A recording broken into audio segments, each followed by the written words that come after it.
This video is to show you how to do a log transformation of your data to normalise it for parametric statistical tests. We can see from looking at the histogram from our raw data about the number of animals on each infected property that the data is skewed.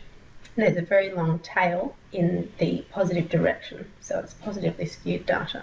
Now, very skewed data obviously doesn't follow the normal distribution, and many of the basic statistical tests that we use on data assume that the data is normally distributed. So we obviously need to do something before we're going to be able to use those parametric statistical tests to analyse this data. When you've got positively skewed data like this, one option is to log transform it, and that will make the distribution, hopefully, a lot more normal. So what we're going to do is to come back here to our raw data and insert a new column next to our total called log 10 of the total, so that we can change the values for the total number of animals on the farm to a log 10 base. So it equals log 10.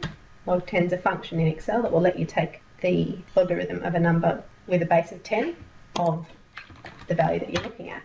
And then if we use the little black box, we can copy that down the whole column, the log base 10 for each row.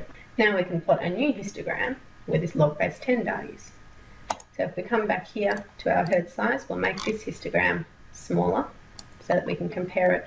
We probably want to run our summary statistics again so that we can see what the maximum and minimum is going to be, and therefore what our bins need to look like.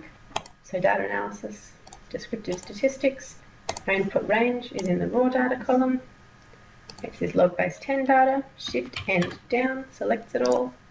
There's labels in the first row, and I'm going to put it into the output range.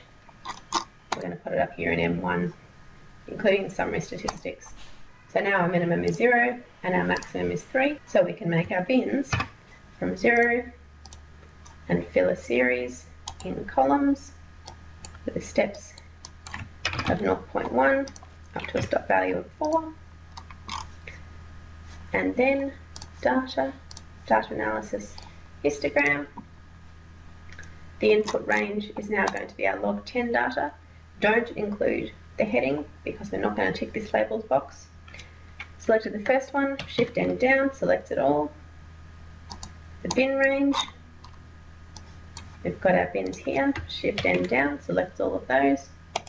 Our output range, we're going to put it up here next to P.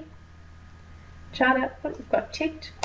Okay, that gives us our frequency and our histogram.